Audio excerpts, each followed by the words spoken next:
Bud, Nut Buddy, Chapter 14. So as we read Chapter 14 together, look for all the new experiences that Bud has. When we got into the restaurant, I could see that it was someone's living room that they'd set about 10 card tables and some folding chairs in.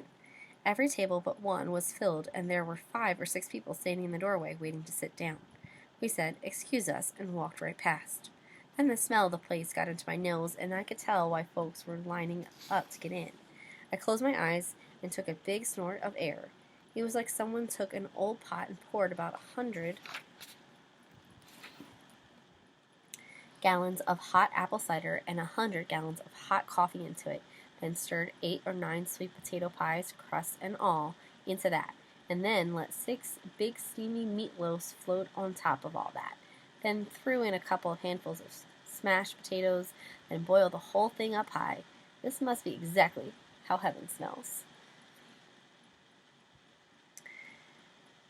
I could tell by the smell that Mr. Jimmy was telling the truth when he said this was the best restaurant in Grand Rapids. Shucks, I've never eaten in one before, but I'd say this was the best restaurant in the world. I opened my eyes because the smell was starting to get me dizzy. On the other side of the room, Herman E. Calloway was sitting at a table with Mr. Jimmy and a woman. Steady Eddie pointed at the only empty table, one that had a sign, reserved NBC, on top of it, and said, "That's where we're at. Over there, Bud. NBC stands for Nobody But Calloway." Mr. C changes the name of the band so much that no one can keep up with the new names, so they call us NBC, so they don't have to change the sign. So I can make an inference here. We know that the restaurant is crowded. We know that Mr. Calloway doesn't have to wait, and we know that he has a special table saved just for him. So we can figure out that he must be an important person in town.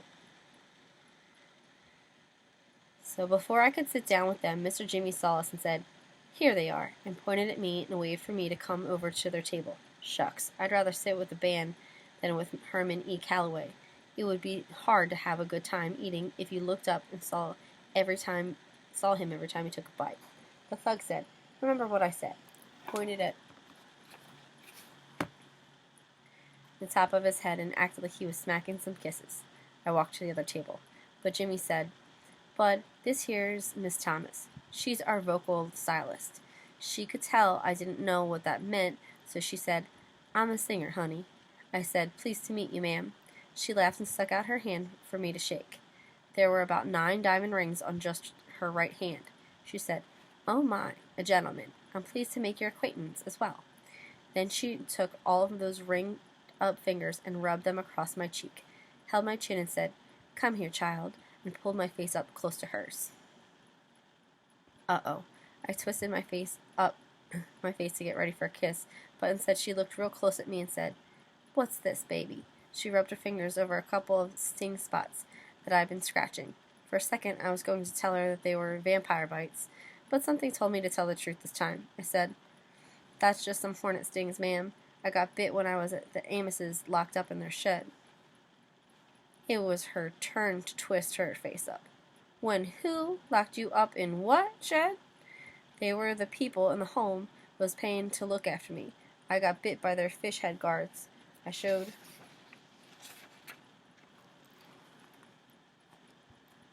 the woman the bite on my hand. I was surprised to see it was puffing out from pus. "My lord," she said. "Herman, this child's hand is infected.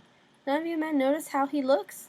Herman E. Calloway said, "Talk to James. Far as I know, he's the only one who looked at the kid." Mr. Jimmy said, "Well, Grace, to be truthful, I did think the boy's face was a little swole up, but you know how dark it is in the cabin, and, by God, there are some folks who just naturally have lopsided heads." She said, "Dark or not, even blind Lemon Jefferson could see something's wrong with this baby's eye.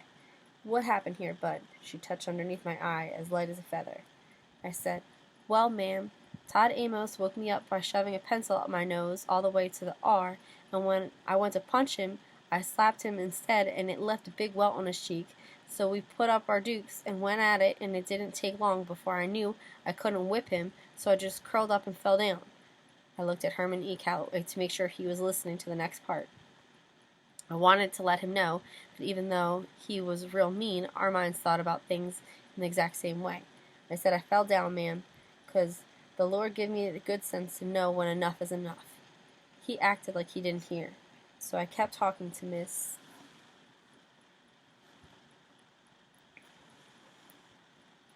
Thomas. Then Mrs. Amos came, and I couldn't tell they'd gone through my suitcase, and I could tell they had gone through my suitcase, even though they promised they wouldn't, and she locked me up in the shed where those hornets and fish head guards got a hold of me. Miss Thomas looked like this was some real amazing news. Herman E. Calloway said, "Sounds like a case of diarrhea of the mouth and constipation of the brain." Miss Thomas gave him a dirty look and said, "You said the home, Bud. What kind of a home? Where's your mama?" I said, "She died 4 years ago, ma'am." She put her hand on my shoulder and said, "I'm sorry, sweetheart. How about your daddy? Do you know where he's at?" I said, "Yes, ma'am." She said, "Where is he, honey?" I pointed dead at Herman E. Calloway's big belly again and said, "That's him right there." Miss Thomas looked like she wanted to smile, but she said, "Now, Bud, I've only known you a couple of minutes, but I can tell your mama did a fine job of raising you. I can see you've got a good, proper upbringing, so I'm kind of surprised that you're pointing like that." She was right. I brought my finger down. I said, "I'm sorry, ma'am."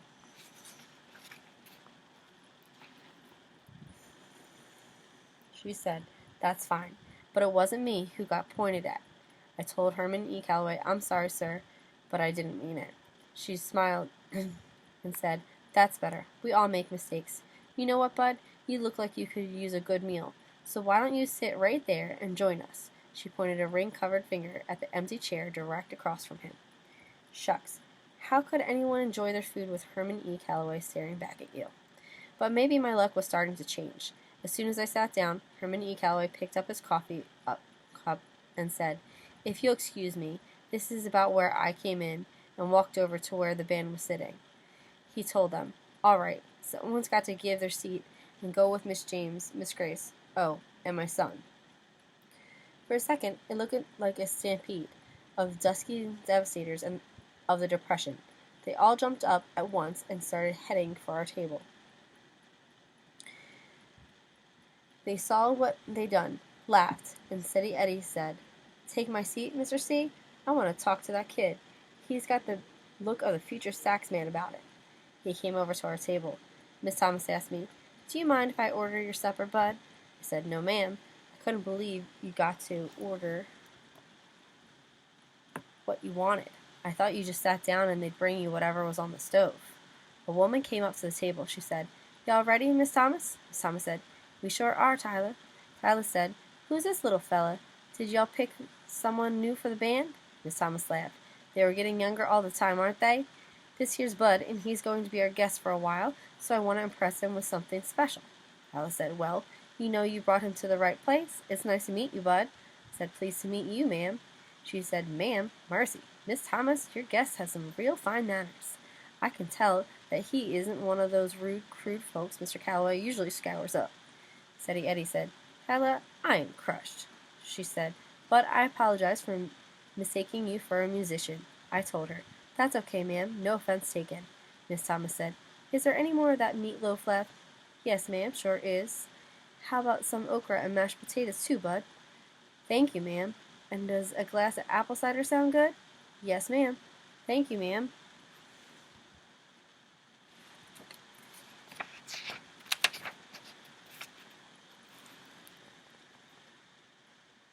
"Okay," she said. "I'll have the same."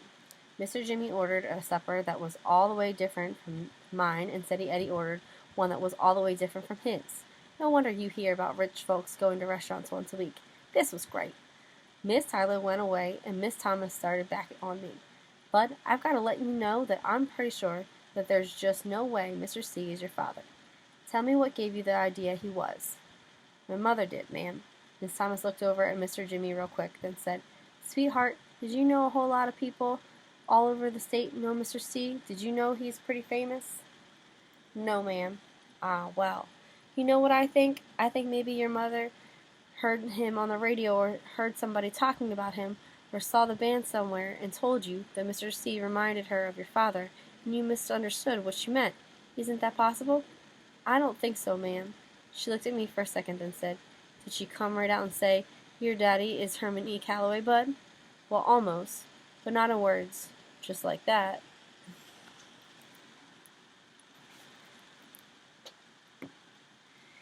Then tell me what words were like, honey. Uh-oh. It was going to be hard to explain to Miss Thomas about mighty maples and hints from flyers. As long as I kept Herman E. Calloway being my father to myself, the whole thing made real good sense. But as soon as I tried to tell other folks about it, it seemed like maybe it was something some stupid kid had dreamed up, like it was wishing and hoping instead of something true and real. I looked down at my suitcase and said, well, and I could tell my luck was changing.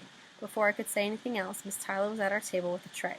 Miss Thomas reached across the table, patted my hand, and said, we'll talk tomorrow, Bud.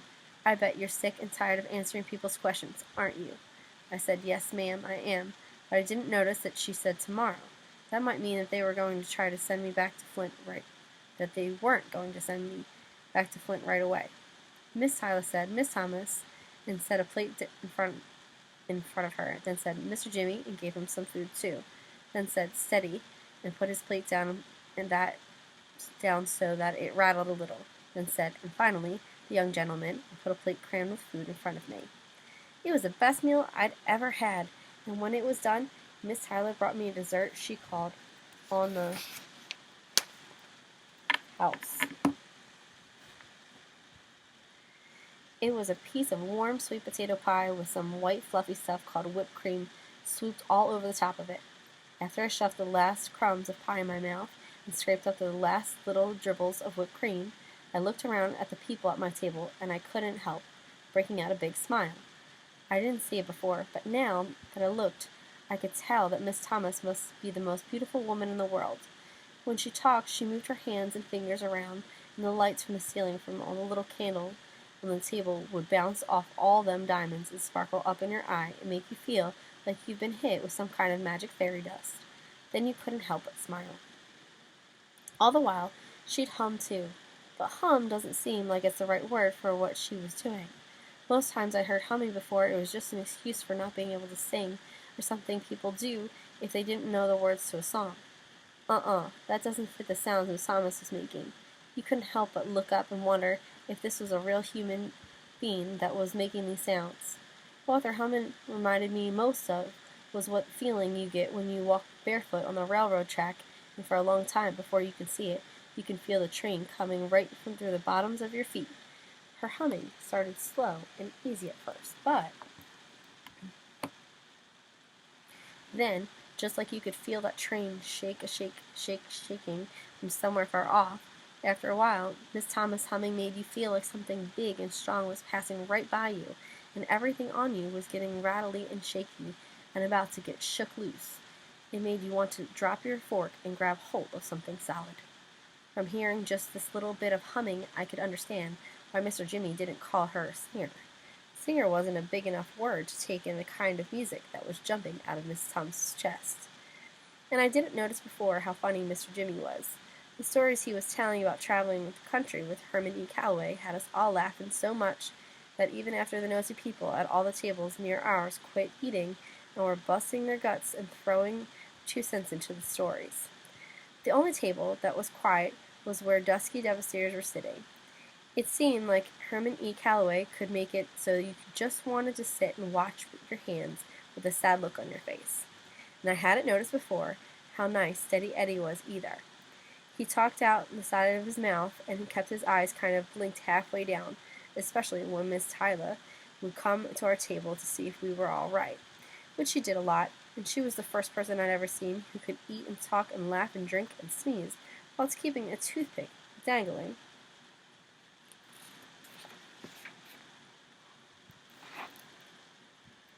out of his mouth. No matter what he'd do, that toothpick always stayed dancing just below his mustache. And Steady Eddie took his time to show me how to hold my lips and how to put my fingers like I was really playing a pretend saxophone. I'm not sure exactly when it happened, if it was when I was scraping up the last little drops of melted whipped cream, or if it was when Miss Thomas' fingers got to fingering all that magic fairy dust, but sometime whilst I was sitting in the sweet pea, another seed got sprouting. Sometime in that smells like heaven place, another mighty maple started digging down its roots and grabbing hold. One second, I was laughing my head off, and the next second, I was feeling very surprised because something hit me just as hard as Snaggletooth McNevin had smacked Herman E. Calloway. All of a sudden, I knew that all the places in the world that I'd ever been in, this was the one that, of all the people I'd met, these were the ones. This was where I was supposed to be. And Herman E. Calloway could kiss my wrist if he thought he was going to scare me out of this. I was going to take more than a grouchy, old, bald-headed guy with a tremendous belly to run me out of here. I was smiling and laughing and busting my guts so much that I got carried away, and some rusty old valve squeaked open in me, and then whoop, zoop, sloop, tears started jumping out of my eyes so hard that I had to cover my face with a big red and white napkin that was on the table. I hadn't been this embarrassed since I woke and found Miss Sleet looking at my legs. I could tell that everyone in Sweet Pea had stopped laughing and talking and had started looking at me, but I still couldn't quit bawling. Mama used to tell me that I'd only get one chance to make a first impression, and it looked like I was blowing it with the dusky devastators of the Depression. Shucks. Finally, I had to put my face in my arms on the top of the table and put the napkin over my head like it was a little blanket, because try as hard as I wanted, it didn't look like I was going to get this doggone valve closed anytime soon. I felt Miss Thomas's hand come up under my napkin and rub real soft and slow back and forth over my head.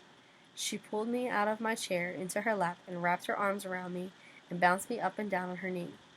Dang me, I never have any kind of reputation with the band now. The only thing I could do was hang on to the napkin and try to make it so folks wouldn't notice how wet my face was. She said, so quiet that I was the only one who could hear it, "Okay, baby, okay. I know, sweetheart, I know."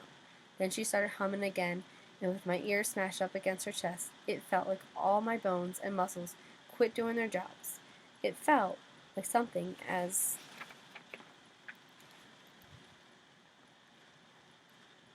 big as a steam locomotive engine was chugging right past my ear. I wasn't sure if it was her lips or my hand, but something whispered to me in a language that I didn't have any trouble understanding. It said, "Go ahead and cry, bud. You're home.